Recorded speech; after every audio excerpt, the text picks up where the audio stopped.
les plus injustes des hommes, poursuit-il, et les plus ignorants des réalités humaines sont ceux qui avaient porté contre lui de fausses accusations consistant à lui prêter l'ambition du pouvoir temporel. Je sais, dit Arthur Martin Lesseps, que les saints et les prophètes qui ont mené une guerre sainte l'ont fait sans disposer de la moitié de la force dont dispose Cheikh Ahmadou Bamba. Mesdames et messieurs, ces mots sont d'autant plus forts qu'ils sont ceux d'un ancien administrateur colonial chargé de mettre en œuvre l'assignation à résidence du Cheikh à Diourbel, une localité dans le centre du Sénégal. Ces mots nous révèlent un Cheikh qui avait toutes les raisons de planifier une revanche. Un Cheikh qui pourtant référera malgré tout l'amour et le pardon. Leçon de vie ne saurait être plus belle que celle-là, en direction d'un monde où l'injustice ne cesse de se répandre et où les plus forts écrasent les plus faibles dans l'oubli des principes humains les plus terre à terre.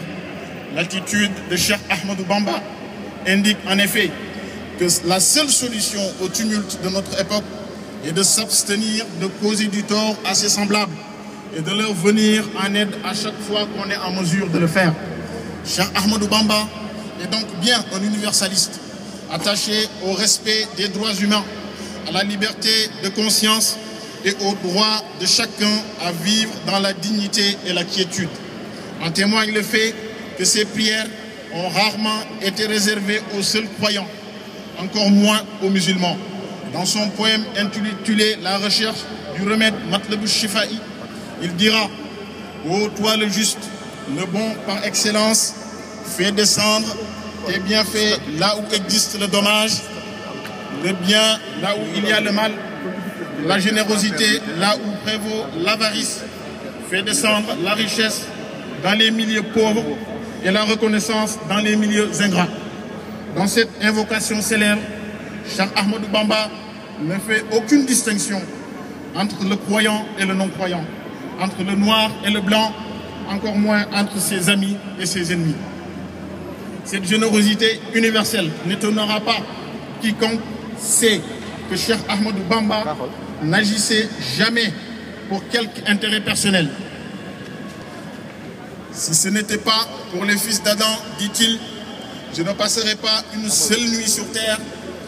N'abusez pas de ma condition d'homme noir pour ne pas profiter de moi. Je suis le serviteur éternel et chaque génération aura la certitude que je suis venu pour elle. Ce dévouement à l'intérêt du plus grand nombre était un credo pour Cheikh Ahmadou Bamba. Et c'est aussi ce qui explique la ruée des humains vers lui.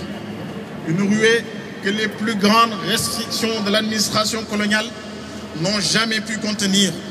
Partout où il a été, en résidence surveillée ou en éloignement, les disciples sont venus de partout, souvent au péril de leur vie, pour être à ses côtés. Tel un aimant, le Cheikh attirait les cœurs en mal d'apaisement et de quiétude. À ce propos, Serigne Bassirou Mbacké, fils et disciple du Cheikh, dira dans son livre « Les bienfaits de l'Éternel » Dieu avait mis dans la nature de Cheikh Ahmadou Bamba l'affection pour les croyants et la pitié pour toutes les créatures. Il patientait, s'en remettait à Dieu, supportait les préjudices des ennemis et nourrissait à leur égard sympathie, espérant qu'ils seraient bien guidés. Mesdames, Messieurs, chers condisciples, tel est le Cheikh dont nous sommes venus célébrer la magnifique œuvre sur cette place de la République. Une République qui fut si fascinée par les qualités de l'homme qu'elle décida au crépuscule de sa vie de lui décerner la Légion d'honneur ou le nommer haut représentant de l'islam en Afrique de l'Ouest. Des distinctions que le Cheikh déclina immédiatement, préférant rester fidèle à sa ligne de conduite qui n'était faite d'aucune ambition personnelle ni de gloire temporelle.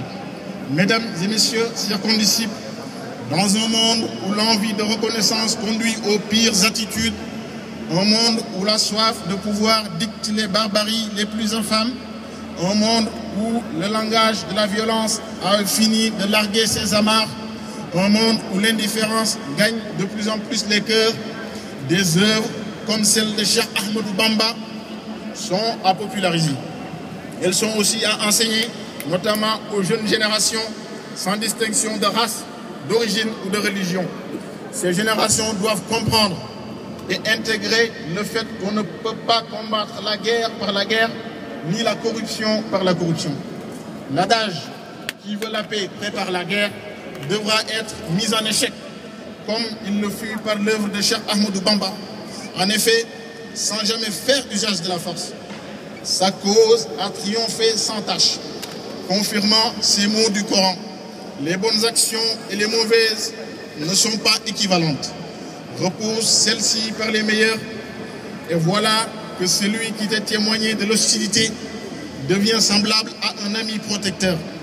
Mais le Coran ajoute qu'une telle attitude n'est donnée qu'à ceux qui savent se montrer patients.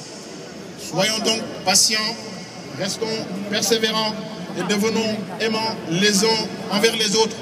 En un mot, empruntons la voie que nous a frayée Cheikh Ahmadou Bamba.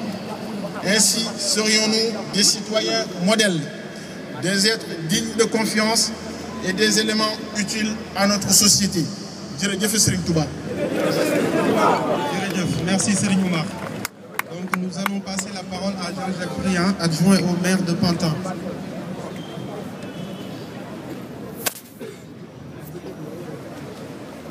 Donc là, nous demandons aux